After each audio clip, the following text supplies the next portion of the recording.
your mind, lost in.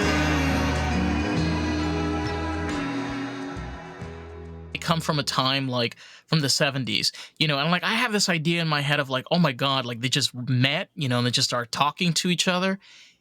And these days, it seems like every single motherfucker on the planet is like finding their husband and their wife and on online dating, but like doesn't seem like that many companies or developers or entrepreneurs that are doing it well, to be honest. Yeah, What do you think no, that? we definitely agree. And I guess that's kind of why we decided to create Splash Match. For as to why we think that, I think it's like profit driven. Obviously, if people are finding the right people and then deleting the app, then it's not working, or it's working too well, and they won't use the app anymore. So being able to kind of keep them in that loop and keep them almost finding the right person, but not finding the right person, and then also putting it behind a paywall for like better matches.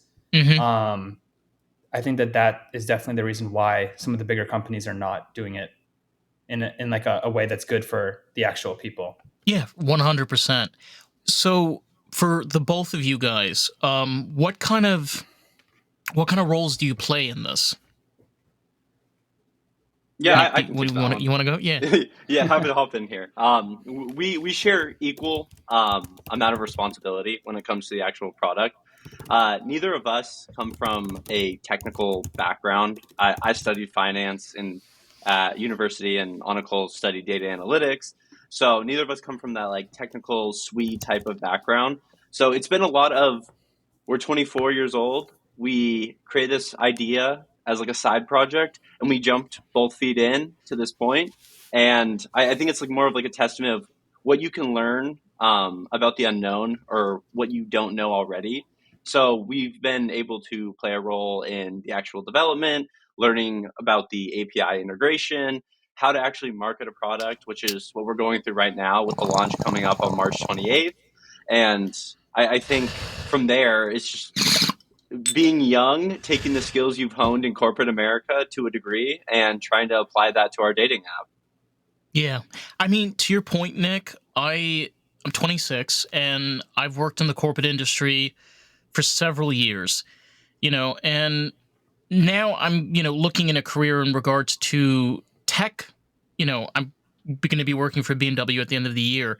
I mean, regardless of how we look at things, we are and more moving to a more technological environment.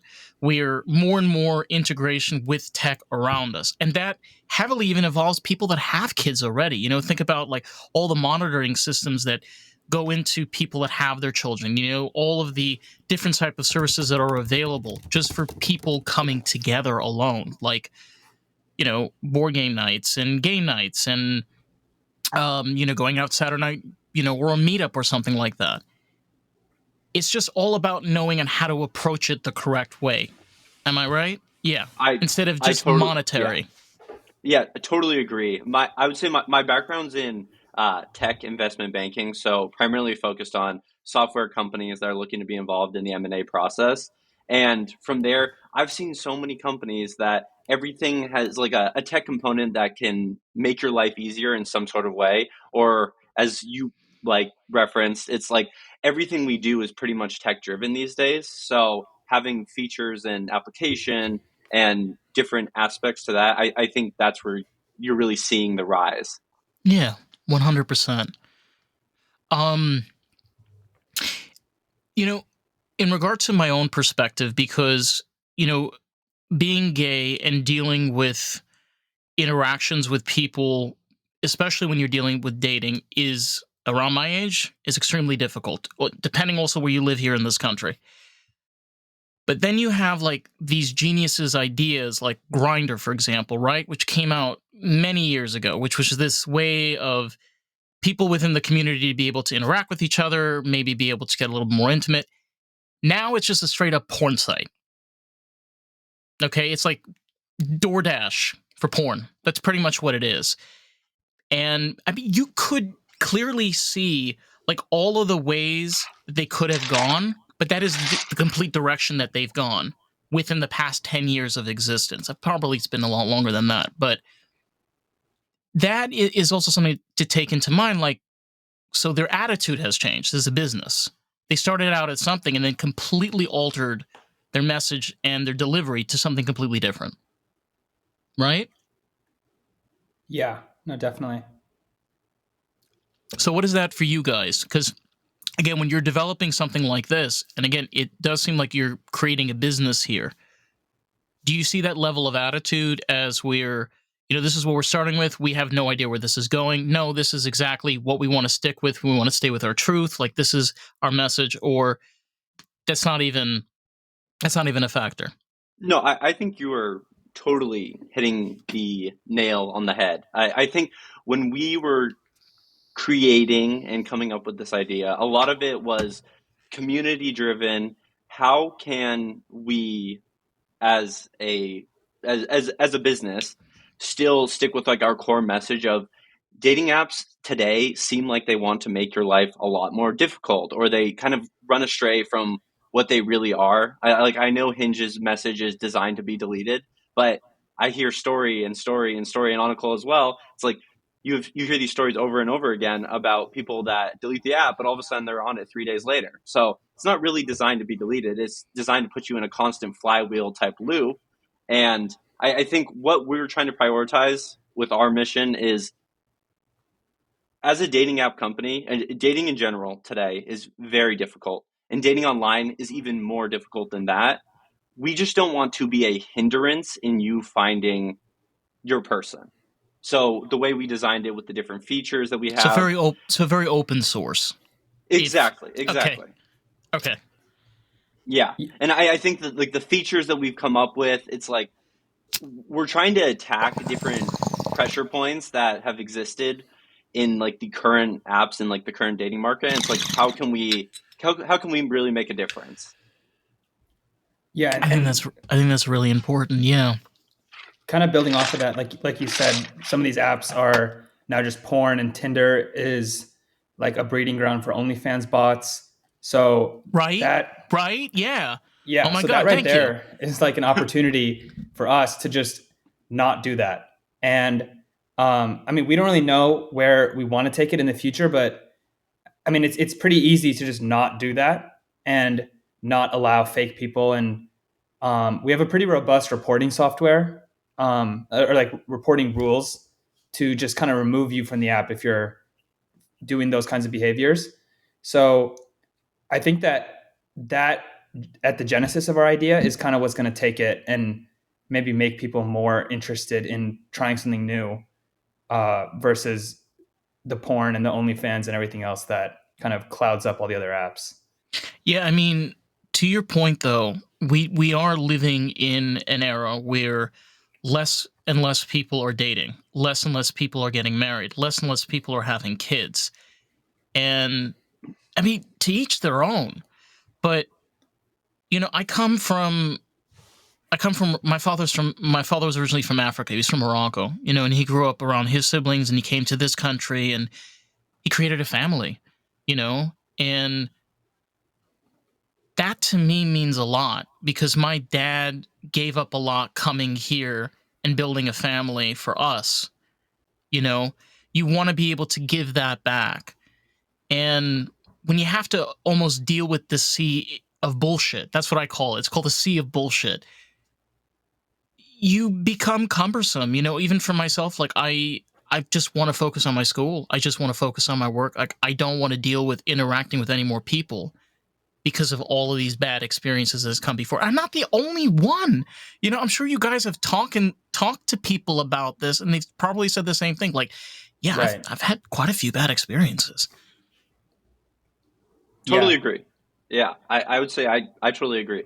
And I think that kind of segues like perfectly into some other aspects of like what we're trying to do here.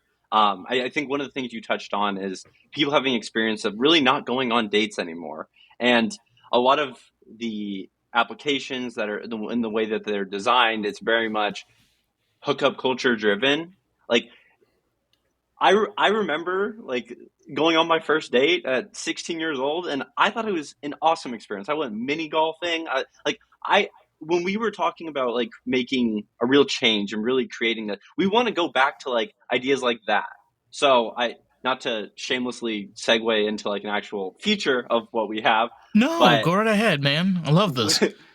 we have designed in a way that we are actually rewarding people for going on dates. Like people that are making an effort to get to know the other individual on the other side of the phone. And we are rewarding those individuals that are actually going on dates, or we will be when the app actually launches. And then another aspect that we're kind of bringing back the past and like almost like a feeling of nostalgia. We created this feature in which it's kind of modeled after Omegle, minus the nudity and random gentlemen or females just standing there with their private parts out. We designed it Yeah. in a similar exactly. We designed it in a similar way, but we also took the idea of people used to do speed dating. People used to go out pre-COVID. People used to participate in these events where they got to really get to know each other. So, although it's not an in-person activity, we do offer every Friday night at 8 p.m. a virtual speed dating event held within our platform that'll match you very quickly with a bunch of users in your area. And from there, you'll have 2 minutes to strike up a conversation. If the conversation feels good, feel free to extend them your contact card. If it doesn't, then just move on to the next one. And these are people that you could potentially see if you went out with your friends later in that specific area. And I think for a lot of our future users, the biggest thing that we were, or one of the biggest things we were hearing was users just feel like they're not getting matches. Like everything's like on such a like a weird scale on the like super popular ones, whether you're paying enough, whether your activity level is high. Like we don't want that. Like we want to No. connect we want to connect as many people as possible because that human interaction is lacking since COVID, and we really feel like we can really make a difference there. Yeah. I mean, it almost feels like TGI Fridays back in the day.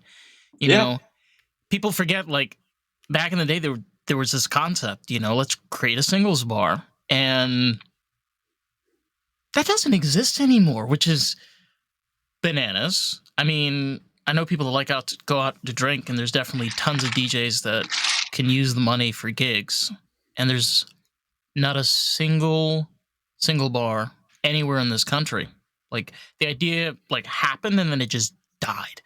But to your point, it's almost like creating a virtual pool, a virtual like singles bar, if you call. exactly. Yeah.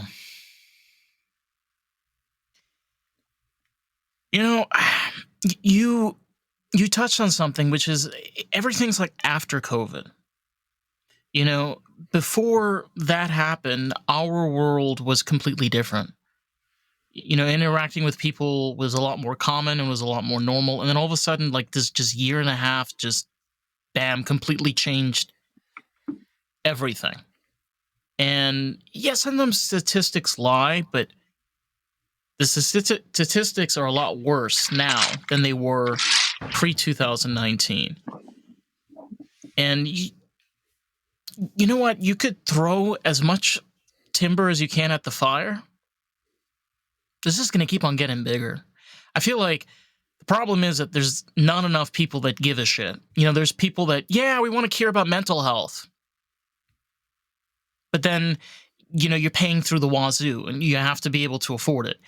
Or like we were talking over here, it's like sometimes it is hard for people to interact with people in real life to be able to date. I mean, you got school, you got a hectic job, you can have projects you're working on. It could be a billion different things, but like, not everybody can just go out whenever they feel like it and just start talking and start meeting people. And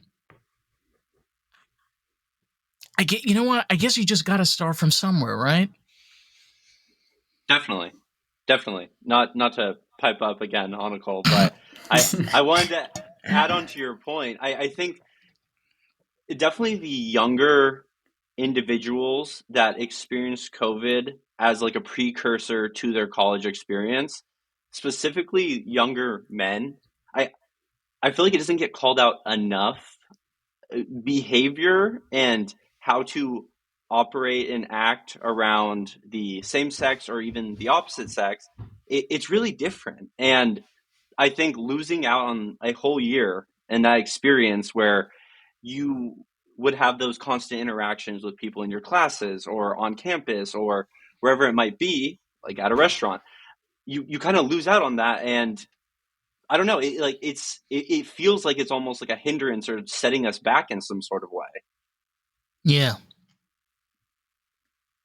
Yeah, What are you thinking about, Anukul? I was gonna say that plus like almost like a judgment first culture where it's kind of become the norm to look at what other people are doing and like have an opinion, and it's usually negative on someone enjoying themselves or enjoying life or whatever. So that plus what Nick was mentioning and everyone kind of being in their screens. I mean, they had to be for a time period, but then that has now also shifted and become the norm where people are always on their phones, always online. You'd almost rather be Even when home. they're driving. Yeah. Let's have Yeah. that. Even when they're driving. I mean, when they're doing anything, like I bet more people are on their phones right now than are not. So, Yeah. those two things I think has kind of diminished the community and like the feeling of togetherness that we had. I mean, it was kind of dwindling before COVID, but I think COVID definitely made it happen a lot faster and a lot more extreme for sure. In your own personal experience, if you want to deep dive in this, how has your own dating experience has been up until this point? Definitely, I would kind of agree with you in terms of non-existent, and because of other things that I'm working on, and just like a lack of a desire to go out and even try. Because, Right. like I was mentioning, people are judge first. You never know if you go try to do something, if you're going to end up on TikTok or Snapchat or whatever and go viral for the wrong reasons. Which is I knew a friend like that. It's it was the worst. Bad. It was bad.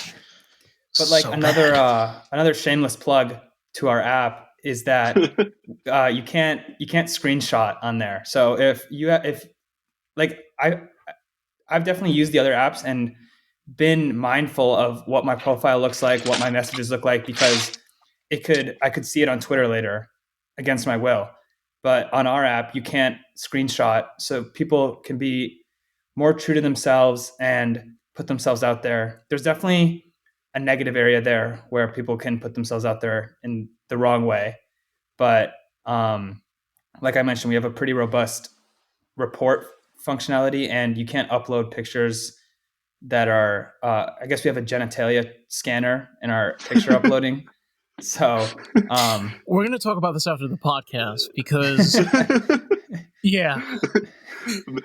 Grinder, feel free to call us. Damn, bro. It's like, we got a genitalia scanner. Yeah, for lack of better terms. I totally agree with him. Definitely different experience with dating, but I liked what you touched on when it came to like it's such a small version of a safety feature, but I think so many people are worried about how they have to present themselves. And this is kind of going back to what we just talked about, that they are almost afraid to be themselves because 10 seconds later, they might end up in someone's group chat getting made fun of. And that's an unfortunate thing. Everyone is quick to jump to I be really negative. would love for somebody to try to make fun of me to my face.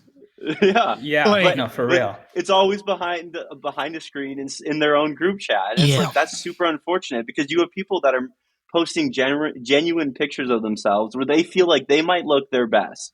And if you agree as the individual on the other side, your first reaction is to go throw it in your like guys or girls group chat. That's unfortunate. And again, the shameless plug to the actual feature being unscreenshotable is something we find exciting on the safety aspect. It's finding, to your point, it's being able to find the right balance, because when it comes to freedom of speech, okay, there is a cost. There's always a cost with anything, right? Whenever you give freedom. But there's a reason why we have these freedoms. It's not only our right, but it is our responsibility as American citizens to hold true to those things. And holding people back, telling people, well, we're going to ban this, we're going to ban that. Oh, well, because this is like, this is insane. Okay, you got to let people be people. People are like, oh my God, the shit that's going on X. That's what happens when you give people freedom. But it doesn't make it fully negative. It just is what it is because of what it takes to have that, and you got to make a choice. You either want to be behind the Iron Curtain, or you can choose not to be behind the Iron Curtain and be able to speak your own truth and be, like you said, be able to actually show who you are. Again, I can only speak to my same sex, in regards to the gay community. The amount of two-faced fucking bullshit that exists is insane. Okay? These guys will post the cutest pictures.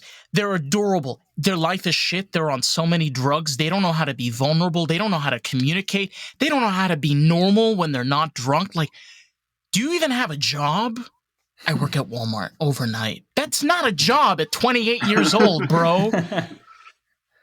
Yeah. Seriously, how do you expect anybody to take you seriously? But you're showing yourself to be Mr. Perfect instead of being who you really are. Yeah, definitely. Just to kind of add on to your point, my roommate for the first 2 years in college, and also one of my best friends from high school, who also went to Indiana with us. He is part of the gay community in Chicago, and he tells me these same types of stories.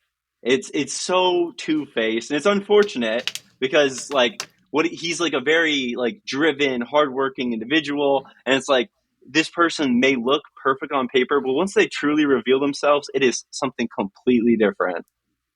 Yeah. I mean, the craziest part is gay marriage has gone completely down. I was reading an article last year. It's down 30%. Okay. Oh, really? So out of all of the marriages that take place in this country, male to male marriages are the lowest. And that's there's no reason for it. There really isn't. There's no reason why, again, anybody should have that ability and lack to have that connection. And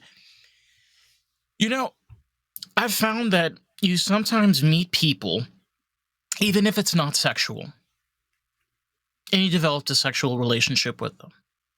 Sometimes you go into a relationship thinking it's going to be sexual, and then it's just friendship. But being able to have that opportunity to maybe this is a friendship, and then seeing where that goes. You have Facebook dating, which, by the way, is probably the worst. It does the friends thing, but it does the friends thing in the most genius way. It makes the friends are all people that are in your area. And then all the people that you like you on the dating side, they all live thousands of miles away from you. Interesting. What? How does that make any sense? Yeah, maybe they should. They just want to show you what you can't have. Yeah, I want that expensive candy. I want that Toblerone. I want the giant one they got in the airport by duty free. Maybe Facebook should offer a flight service too, kind of in tandem with that. It's a lot of striking zero. It really is. Has it been, honestly, for the both of you, because you both seem like very passionate people, have you always had a dream of creating something? Or this just came out of nowhere, you guys just met and you're like, hey, I got an idea. No, I got an idea. Yeah, no, definitely. I think that we both have had a dream of creating something. Um, whether it be this or anything else that may have come across our minds. I think after we graduated college and then lived in two different cities, we'd be on the phone a good amount, kind of bouncing different ideas back and forth across FaceTime. You do And this this long is distance. yeah, yeah, and this is kind of the one that stuck. And we thought that it not only had the biggest opportunity for us to be able to kind of leave that corporate world, but more importantly, I think the opportunity to solve a real problem that we both either were facing or had faced or just had a good amount of viewpoint into, Sorry. having just graduated from college, and kind of seeing where everyone was like struggling and everyone had the same complaints across the board. And then on TikTok, you see everyone has the same complaints. So that's kind of why I think this idea stuck out to us the most. But I think that we both were on the same wavelength of, we want to create something and see what we can do. Yeah. Especially when we're young, and like with the internet and everything, it's almost, You gotta have fun with it. You yeah, gotta play yeah, like around. Get in the exactly. sandbox or Roblox or Fortnite. I can't keep up. I can't keep up. So many new things. There's so many new things, man. It's insane. Speaking of corporate, there's a TV show that was made by Ben Stiller. It's called Severance. Has any of you guys watched it? I've not I have watched not it, checked it but out. I've Oh, seen like the premise and kind of some of the memes that have come out. I've said this before. I watched this show when it came out while I was having a corporate job, Mm-hmm. and I started to lose my mind because if you really think about it, in a corporate environment, you're basically severing your mind for 8 hours. You have to be somebody that you're completely not. You have to line yourself up to ideologies that you don't even give a shit about, bro. It's like, I don't care about any of this. And you do that every single day, 5 days a week, 8 hours. Right. And you have this TV show that's literally like breaking it down to the amount of abuse that takes place. You know, it's not that independency matters, it's the fact that there is a problem with corporate America of how they run things and how they control people. And I'm going to be very honest, I think that they're trying to control the dating industry too. Yeah, I mean, I would agree. I think Nick has some more detailed information into this, Oh, but I I mean, love some good shit. I Spill was just some gonna tea, say mainly please. because Yeah. I was just gonna say that like Match Group controls like 70% of the dating market, and they have like any app that blows up, they'll buy it and usually kill it, or it'll kind of take the Tinder playbook, which obviously it doesn't work and no one likes it. So it inevitably, like, it might still exist, but it kind of dies out. Um, but what were you going to say, Nick? Yeah, I was just gonna say Match Group owns Match, Tinder. I think the only one that I know is like still like private, not even privately owned, but owned outside of like the Match Group umbrella is, I think it's Bumble, who was also started by a former Tinder co-founder. And it's just like super interesting. There's actually like a monopoly taking place. So you're seeing the same amount of content. You're probably seeing a big overlap in user base, but anytime you see a little competition to any of their apps, you see them start to get a little active in the space and try to make acquisitions, which is like understand from like a business perspective, but like if that is like everything's falling under the same corporate umbrella and people don't like that corporate umbrella, something has to give at a point. And I think that's kind of where we're hoping to disrupt. It's not like we're reinventing the way people date, but we're definitely looking to make it easier and simplify the process and actually show you people that you really want to show. Another shameless plug to another one of our features, but it kind of just rolls into that. It's like you are seeing this feed on Tinder, Match, Plenty of Fish. I think they own OK Cupid as well. And in that situation, you're seeing a very similar feed over and over again, and you're like, how the fuck do I keep seeing this, like these type, like who are these people, like why are they being shown to me? So like the first thing that we kind of took a stab at, Anukul and I, was let's develop a simplified version of the algorithm that gives users like complete and utter transparency into why they're being shown the individuals on their feed in the first place. So Yeah. we will essentially put people in front of you that you kind of match on like-minded Are characteristics. We do have a yeah, are you yes. guys integrating AI, like artificial intelligence, within the platform or no? Barely. Like Barely. not in the matching criteria at all. Like our algorithm is so simple, it's basically like an Excel formula. Like it is not it's barely an algorithm. The AI is only included when you match with someone and have like jitters trying to figure out what to send them first, because that's kind of the most important, is seeing or kind of deciding what they're going to see first from you. Um, so the AI is integrated there, where it'll scan your account, scan their account, and come up with three pickup lines that are kind of a little bit fun, a little bit flirty, but you don't have to use them. Obviously, you can kind of use them to come up with an idea of your own. But after that, the AI gets turned off, and you don't. It's not like you're messaging an AI bot. Um, but yeah, I Yeah, think we AI definitely sorry. has like a big opportunity, but not when it comes to like finding your soulmate or like finding someone who you want to share your life with. Yeah. Sorry, Nick, you were going to say something? Yeah, I was going to say we essentially just call it an AI suggested tool. Like it's giving you suggestions to when you get to that stage and you get that match and you're like, you kind of look a little closer and you're like, how the fuck did this person like click on me or swipe on me or whatever it might be? And you're like, damn, did they make a mistake? And you're kind of having that moment of like feeling a little lack of confidence. We're just there to give you a suggestion to maybe kick off your conversation or at least inspire an idea, because I am so tired as like an individual that was on all these different platforms of seeing, hey, hi, like tell me something about you, like tell me something that you see on my profile that like kind of interests you, or like what I should be saying to you in like response, if that makes sense, like I have a got little to more depth. Yeah, I got to a point where I started writing a message and I just kept on copying and pasting it. Is yeah, like, if you like me and are interested to go out for coffee sometimes, please call me or yeah, text. And then I just put my phone number.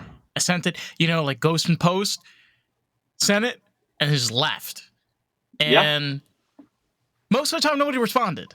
But like the random times that I did get like those few people that did respond, like it's just almost like when you go out to fish, having the right hook, having the right bait. Mm-hmm. I'm not trying to compare dating to like fishing, but I mean, it's kind of the best analogy, right? If you're going to go out there and use the wrong equipment, you're not going to use the right skills for yourself. Because again, this is something for yourself and for someone else. I think Mm-hmm. that's something that people forget. It's like, you're not just doing this for yourself. You're doing this for someone else. So Yeah, like, that's a good if point. if you like somebody and you're interested in them, and then you respond, you know, don't you think it would be the common decency to kind of see if how the other person would see if you just ghost them, you just ignore Yeah, them, or just, right? it's ridiculous. At least your message had like a little bit of depth, but like what we're harping on is just like what do you learn from someone when they shoot you like a hey, like it's just hey, hey, hey, over and over again. It's like you're not really learning anything about the individual on the other side of the phone. Like the experience is supposed to be a shared experience, and your takeaway is, well, like, how the fuck do I reply to that? You know, like where does this conversation go next? And I think that was just kind of what we were trying to get at. But I kind of like your approach. Like to be honest, like if you're serious about like going out on like a date or grabbing coffee really quick, like if you're serious about getting to know me to a deeper level or a different depth, Like, just shoot me a text. Let's make it more personal. Like, we don't need the platform anymore. We've already done the hard part, which was matching in the first place. I totally agree with you. I mean, I was raised where, I was raised in a Jewish background, and I went to all boys schools, and I've been around straight men as long as I can remember. So I've almost come to a point where it's sexual desire. And I spoke to a friend of mine a while back, and she kind of told me the same thing. It's like, you kind of want to find somebody that you connect with and you can start to get to know, and then develop that along with it. And just being able to just connect with people as friends and getting to know people, like, that gives you that extra boost. I think, again, a lot of it is in the hands of the user. You could make all of the fucking tools. As a mechanic, you could have the toolbox that has $70,000 worth of tools.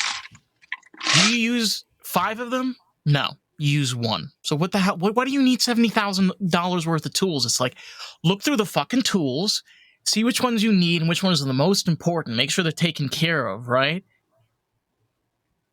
These are just basic fucking skills that people should have. I'm not trying to put down people, but you get what I'm saying. It's like, you do your due diligence, like, as an application, as a platform, and then it's the responsibility of the individuals. Right. And that seems like a larger problem that I think Nick and I have definitely talked about how we can try to solve, which is kind of going back to that community that we're trying to foster. But I think that that's something that kind of comes with the notoriety and the credibility that a Tinder, a Hinge, a Bumble has, where when they post something or they talk about something, people are actually listening and paying attention. So I think that's definitely a good point of view for something that we can consider, after we get users and followers and people on the actual platform. But that's definitely a good way to put it. Yeah. Yeah, I also liked what you said. Like, at the end of the day, you have the dating apps and they can give you 100 different tools to use.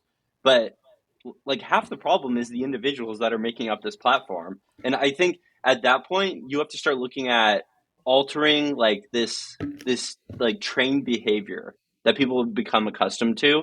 It's like, you can say the individual might just be using these different platforms in the wrong way, but who's going to help change that behavior? And I think we definitely can eventually.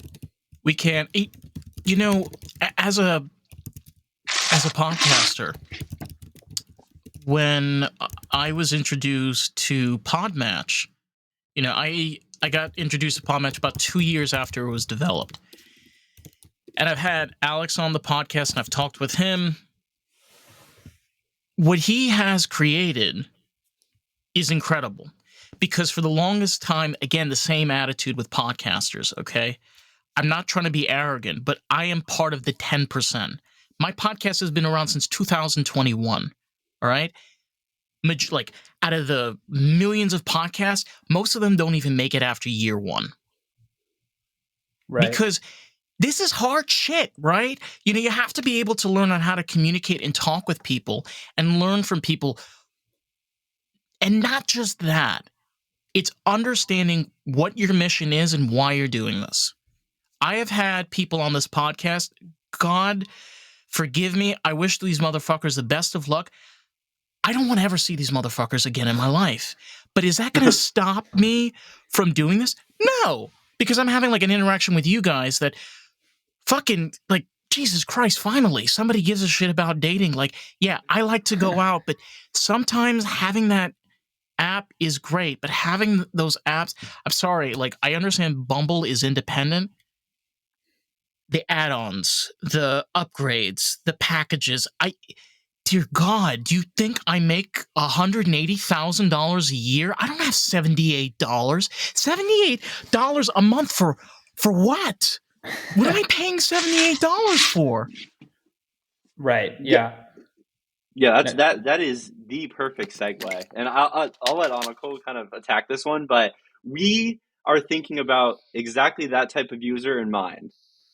Yeah, no, 100%. Like our first of all, like you don't need a subscription to succeed on our platform or to use it. If you have a subscription, like your experience will not be that much better, which I mean, like you said, it is a business. So I don't know if I should be plugging that, but No. like the point is that you don't need a subscription for our platform. And there's a couple of like obviously we have By the way, them. to your just a shout out. I know a lot of people are like hating on Elon, but that's kind of how X operates. Like there is a subscription option, but it, you could pretty much go far without it. I mean, you could just have Grok on one side and then have X on the other. Yeah. But the purpose of a subscription is, I feel like, not to like, haha, you're better than everyone else. It's like, hey, I have the extra money. Like, I can get a little bit more. I'm okay with that. That's fine. Like, I'll do that. That's cool. Yeah. That kind Yeah. of No, added. Okay. definitely. Okay. Exactly. Because like all we basically offer with the subscription is like being able to see who's liked you. You can send more likes a day.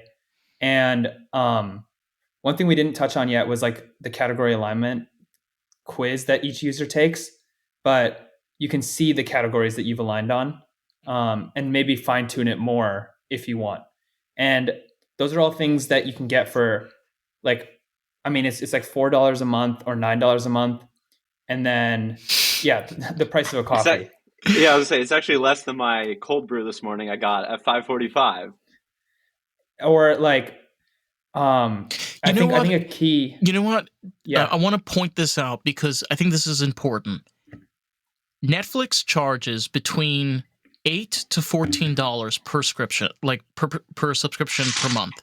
Okay, they make multi-million-dollar movies and TV shows. Okay, if a company like Netflix can make that kind of money with monetization and subscription-based platform,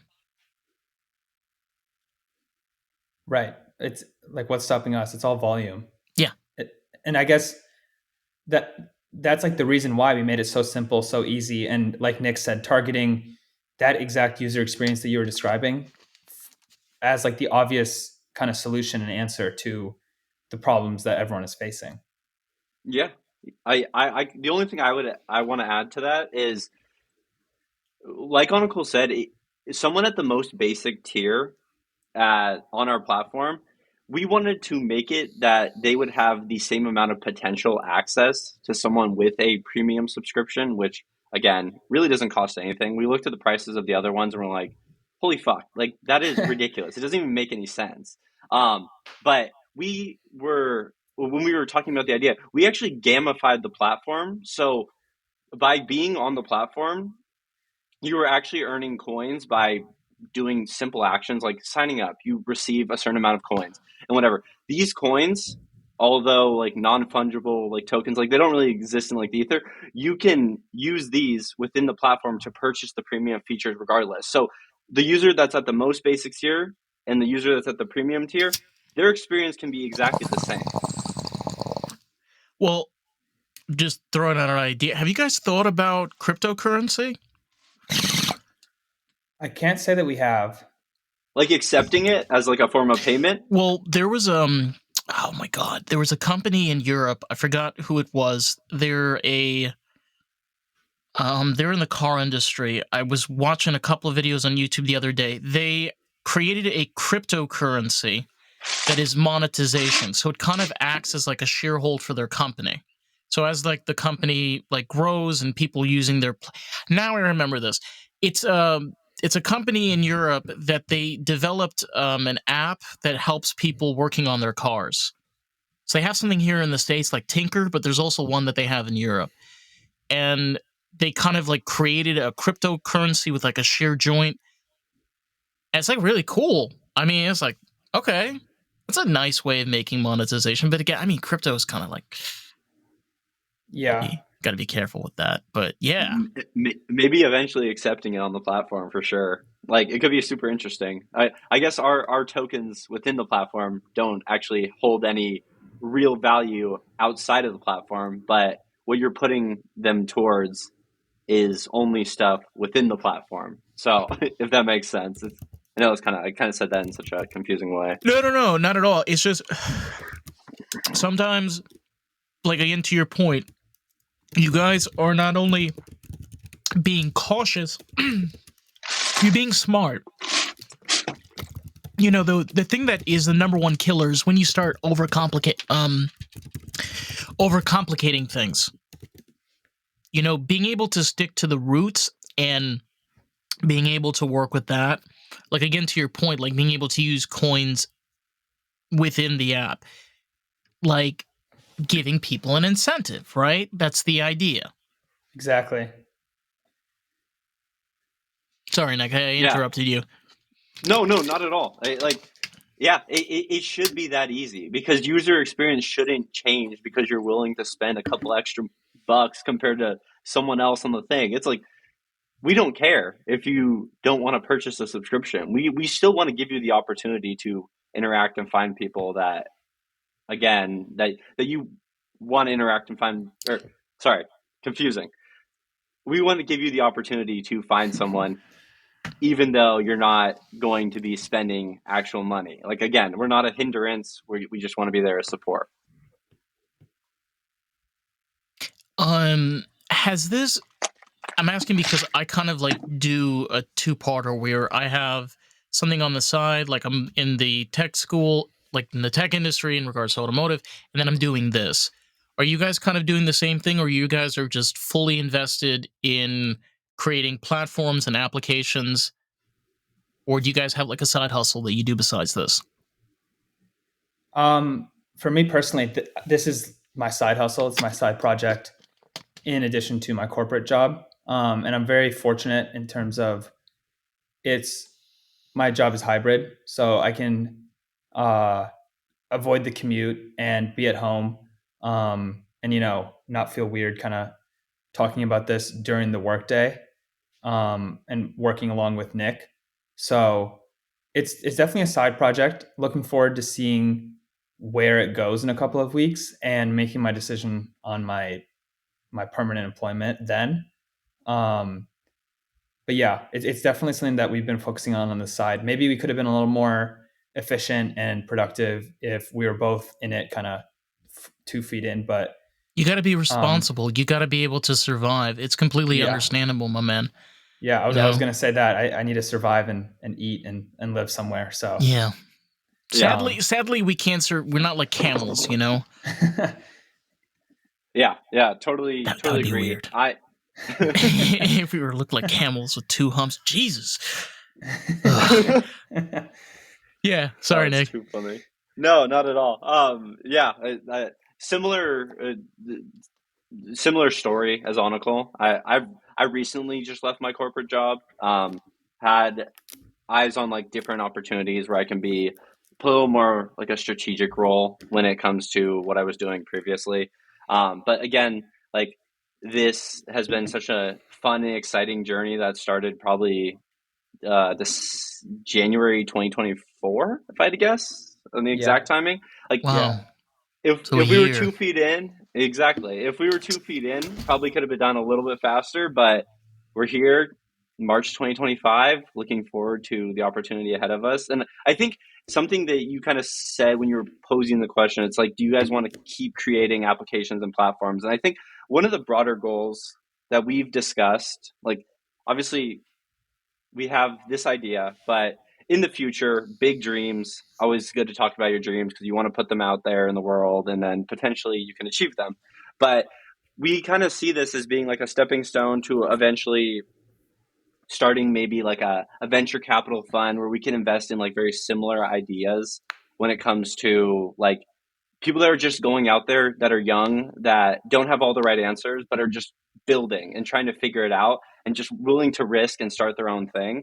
I think that's like the longer term goal. Like, definitely want to be involved on like that side of the creation process. Yeah. Hey, you know, a lot of people don't want to admit it, but we are the new generation. And we are old enough to start literally taking on different things within, I mean, regards to the tech industry, the automotive industry, like we both know this. These are industries right now that are in dire need of people. And it's not because there's a lack of, it's just there's not enough people that are willing to make change. You have so many people within the tech industry that just want to do the same shit over and over and over again. You know, it's like go to the arcade, you know, and just keep on getting those tickets. I want more of those tickets. Yeah, But that's actually a good example. where does that get? Honestly, where does that get you? That gets you to be in your 60s with tons of money. Let's be real, honestly miserable. So you have tons of money and like, what did you do? You never made anyone happy. You just made people miserable. You didn't help society. You just did the opposite. Yeah, the tickets example is a good one because usually you can only exchange those for shitty things unless you kind of go back a bunch of times and then like you can get like a PS5, but it would It's like, cost you a lot more time and money than you. yeah, it's like if you 4 just million like tickets. It's like, what? Damn. Yeah. That I think that is actually a really interesting analogy for like the traditional corporate route that's been set up by generations in the past. I mean, the automotive industry is honestly, I'm going to be straight up and honest, is insane. It's corrupt as fuck. It's completely run by corporate America. You know, a lot of people think, by the way, I'll throw this out to you guys. You probably don't know this. You know, a lot of mom and pop mechanic shops that you see around, they're Yeah. owned by corporate America, like a lot of corporate, particularly dealerships within the area. So they'll buy out mom and pop shops because they won't have room in the dealerships, and these shops can't survive on their own. And you go there and you see Ralph and his wife, and you're just like, oh, I'm helping support my local. No, no, yeah, they're getting corporate checks. They're owned. They're bought. Like, why? It's because they've created an environment where it's too expensive to be able to run the company. Like, with all of the technology that we have available, they cannot afford to buy those products.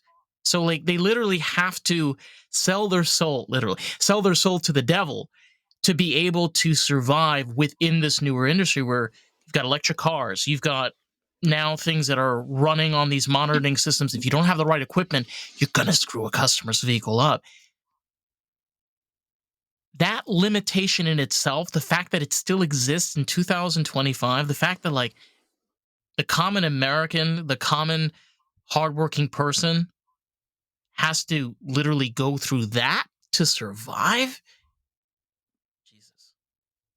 Yeah, I think barriers to entry, especially for automotive, is like it's like very clear, and It's you very need a similar to ton the of tech industry. yeah, you need a ton of money, you need a ton of capital, human capital, and like the at the individual level, I think it's a lot more difficult to like make noise, and there's just limited competition that exists by design, of course, but Yeah, of it's just one course. of those but it's just one of those situations like I can't start the next Tesla or Volkswagen. Like I'm 24 years old. I don't have the ability to just go out and build like a bunch of different cars, and it's like it's unfortunate. And I think as tech evolves, and especially like I would say recently, like a lot of the use of no code tools, like Anukul and I have been kind of exploring that avenue as well. It's like you're giving access to people that don't have really that technical background or like a computer science or computer engineering type background. You're giving them more access. And I think more access breeds more competition, and more competition breeds a healthier like market dynamic. And I think that's just kind of like, it's just like an interesting thing to think about that we could potentially get to somewhere else. Right. But you remember what I said earlier with podcasting? Anybody could buy this. Anybody can go to Best Buy and buy a desktop and buy all this equipment. But it's not this that makes it possible. What makes it possible is you. Even though it may have taken you a year, but you actually did it in a year. Okay. There are people that, again, with the no code attitude. We're like, okay, I'm going to learn this. I'm going to figure this out. And then you do absolutely nothing with it. Mm-hmm. And it goes nowhere. Right. Yeah, makes sense. I think that also, though, kind of like some of the no code tools that allow you to do that, and even if it might be like a bubble currently, but just the ability to kind of lower the barriers to entry is something that like people want in our society. So those companies have like absolutely exploded. Some of the largest ones have made like they make like $2 million a week just by allowing the common person to at least have the dream of doing something with it. So that kind of ties back into what you were saying earlier about the barriers of entry being so high, and they're kind of set like that on purpose. But removing them obviously just creates an opportunity. It And then it does. just comes down to exactly. And then it just comes down to the individual, like you were saying. Like if you have a goal or you have aspirations and you have a willingness to follow through, it's like you open up just a lot of opportunity with the rise in these tools, as well as just motivated individuals that can really make noise. And I think you kind of said it perfectly. It's like it really comes down to someone that has to be willing to do that. I think it also is a level of maturity. I think that something gets washed away a lot of the times is, this attitude of the young mind, particularly when you're in your 20s and 30s. Young mind also means fresh ideas, and it doesn't necessarily define by age. When, again, we've been having this whole conversation tying back to dating.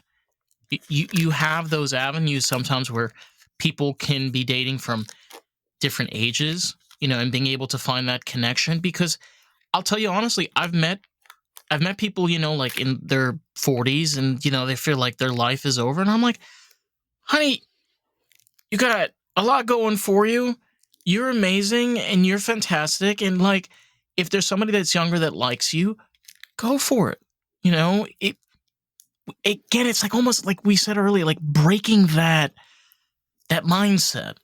It's hard. It's not an easy thing to do, but once you start getting out of that pattern, it becomes like a piece of cake. It really does. Yeah, no, that's a good point of view for sure. Yeah, I totally agree. I think mindset hinders a lot of progress, and it really stops. I think like subconsciously, it's like your mindset and your fear of kind of just like jumping into things. This can go for anything, whether it's jumping into creating a dating app or jumping into starting your podcast or jumping into a new relationship. It's like we have these like switches in our brain that essentially tell us like, be mindful, be fearful, just because you're afraid of something not working out, afraid of getting hurt. And it's like once you break past that invisible wall, you are unstoppable as like an individual. Yeah, part of it also too is like when you're starting something, like the steps that you take they seem to hold a lot more significance, and like they're just more exciting inherently. But then once you get into the weeds of it a little bit, you could be taking steps, but you don't really know. And there's also a good amount of learning that happens, which is inherently boring.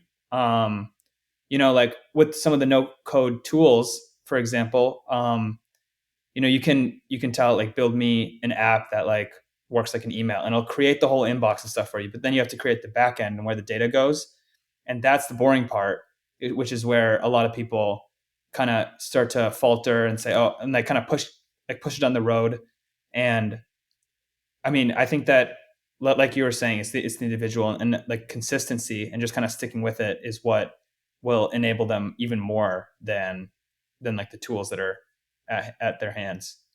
I think we are almost our worst enemy. We figure out ways of breaking ourselves down and saying, like, I should work harder, I should be doing things better. And then you have that person that just like, in this case, we have to virtually smack each other. But it's like what are you talking about, man? Like, you're a hard worker, like you're managing to survive, like you're taking care of shit, like you're being a responsible adult. We don't always think like that. We sometimes belittle ourselves because we don't feel that we're good enough. And that is just what the fuck? Yeah, it's just unfortunate. Like for every 10 I can'ts, there's that one I can, and you kind of arrive at just like a different pace. Like you feel something. Like it's like almost like an emotional thing. Like once you are like superseding that negative talk, self-talk, self-doubt, and you can kind of find a way to, I guess, envision a path forward or speak highly of yourself. It's an amazing feeling. It is. I think I touched on this earlier. I had I had an experience with Hinge where I dated somebody for about a month and a half. And what's really wild is, and I remember this so clearly, when you look at the profile, right, and you're looking at all of the pictures, and for myself, like I'm an artist. I'm very like creative mindset and like space, and I'm very much like a hippie. Like I do smoke weed and do it's just the way that like everything's like categorized, and like I'm deuced down to like a little cutout of like a marijuana flower, or like there's like a crib and then there's just like an X over it. Then you just like looking at the pictures and then you're like reading the words and it's just like getting in your head. I spoke to somebody about this. She had a very similar experience to this as well. When you go on that first date, it's like as if you don't know who you're talking to. And then you decide to do the second date. And everything's great. And then the third. And as time keeps on going, like there's just red flags just pop in your head. But for some odd reason, your brain just can't process it. She told me, she said that like literally the way that it's set up, it's like programming your mind that this is what you're dealing with, this is what you're interacting with, that anything else that's outside of that bracket is not possible. Interesting. Yeah. I don't know. That was weird. That's a good way to look at it, though. Like that. I've never thought about it that way. Yeah, no, me neither. Now that you're thinking about it, what comes to mind?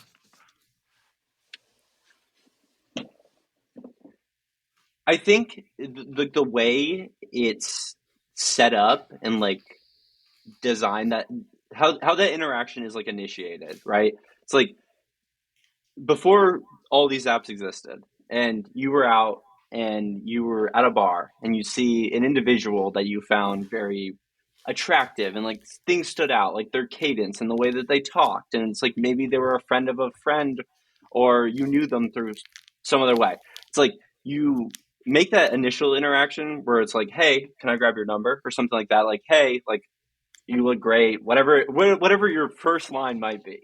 And you kind of have like foreground, like set, like you have almost like a, even though it's not actually like a history, you have a history, you've had that conversation. So it's like that first actual date that you guys decide to go on, it's so different than a dating app because you don't know what this person's voice sounds like. You don't really, unless they have a voice memo, like voice memo prompts, but like you, in reality, you don't know what their voice sounds like. You don't know what they truly look like until you see them on the thing, because they could be posing as some other individual. And I think that's kind of like where, like, we're almost like late to the game when we start going on these dates, like date 1, date 2, date 3, because of that missing initial interaction. I don't know. That's kind of like how I kind of took what you No, said and ran with it. you hit it on the nail. Yeah, exactly. It's that interaction, you cannot create that through FaceTime. You cannot create that through a phone call. As there's just something around like just two people being around each other and like just meeting for the first time. And then like when you meet the first date, like you kind of you broke the ice. That's what you did. Yeah. You broke the ice. And nerves are like a huge thing. If you can get over the nerves to go up to someone and like approach them directly and say like, hey, can I get your number? The first date is going to be a piece of cake after that, because you've already done the really difficult part. It's like the opportunity where there's like most likely a chance of rejection or like a positive no. Yeah, So my case, there's a lot of rejection. Yeah, but exactly, you're going into the date just like a totally different individual, because you've already experienced that like euphoria that comes from like grabbing that individual's number. Like you probably feel like you're on cloud 9 at that point. Oh yeah. What about you, man? Yeah, I mean, I was thinking of kind of like the cost that goes into finding the person. I think before the apps, the cost is relatively low. Like you could go up to like 15 people, and like Nick was saying, that's like pretty difficult. So then when you do hit, it kind of feels really good. But now it's like you get 8 million people at your fingertips at all times, and like the way that, at least the state that it's in now, people aren't responding, people aren't getting back to you. You have to like almost work really hard to even get their attention. And then if you do get a date out of all that work, then you're like, okay, I did all this stuff, let me just kind of figure it out. It's like if you like go grocery shopping and you buy like some bad fruit, you might kind of try to see what you can cut around for the first few days, and then before going and getting like a replacement. God almighty, I don't know if you're like have a security camera and watching me when I go grocery shopping, but dude. That's too funny. But I feel you. It's kind of like that in many ways. It just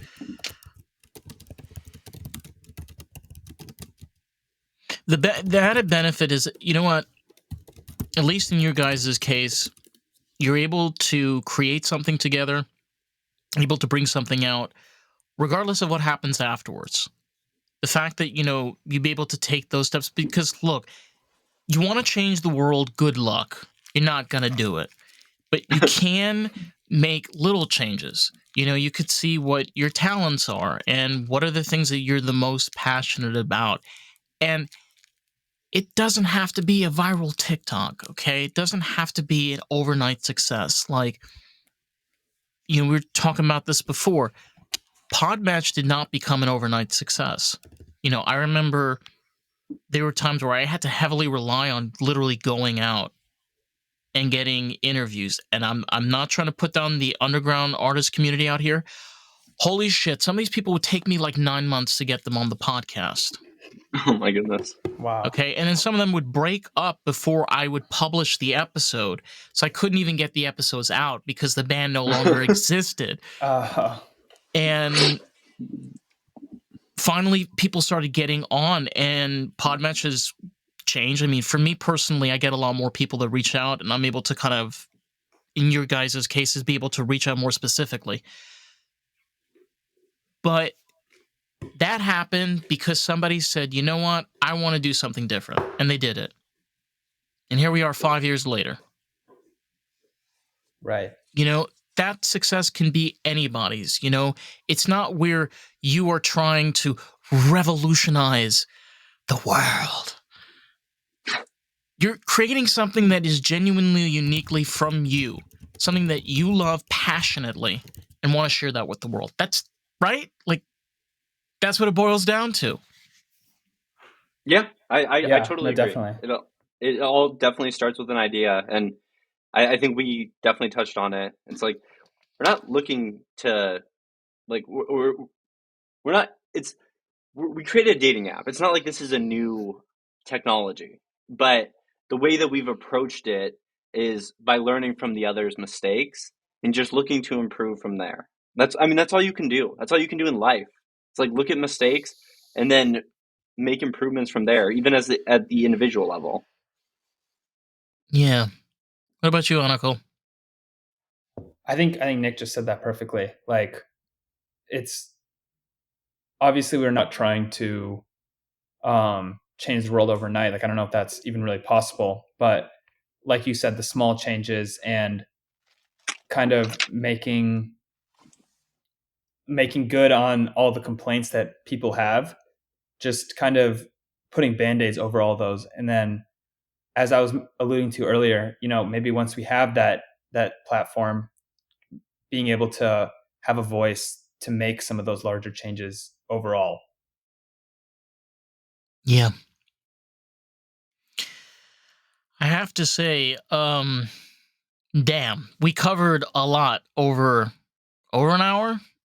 And first of all, I think it's incredible. I think it's really incredible what the both of you have been able to create, even though it's taken you a year. It's an amazing achievement. And you know what? Sometimes the smallest things make the biggest difference. There was a guy years ago that realized the benefits of 3D printing. And everybody was 3D printing, And then he realized that, like, oh my God, I can 3D print car parts. And he's got customers like Jay Leno that need custom pieces. Tons of people are doing that. But he took that passion and that creativity to make something with what we have available today. Maybe something better. That can actually benefit people, right? Yeah, totally agree. I think it's a year for milestones. Like, yes, this is the first podcast we've ever been on, and we really appreciate you having us on. And it's truly an honor. Like, you always remember your first, like everyone says. And a year of milestones, first podcast, app officially launching. I couldn't be happier with the state of, I guess, how life has turned out. Yeah. I mean, hey, I'm just going to say this is kind of a good place to get lost in the groove for your first jive. Yeah. It's a good jive. It's a good jive. Social, website. I know you spoke about a release date. Spill the tea, honey. I want to hear all of it. Yeah. I mean, you can find us anywhere. I'm pretty sure they're all at Splash Match. Instagram, TikTok, Twitter, all of them are at Splash Match. And then our website is splashmatch.co, not .com, .co. And we are releasing March 28th, which is not next Friday, but 2 Fridays from now, I guess.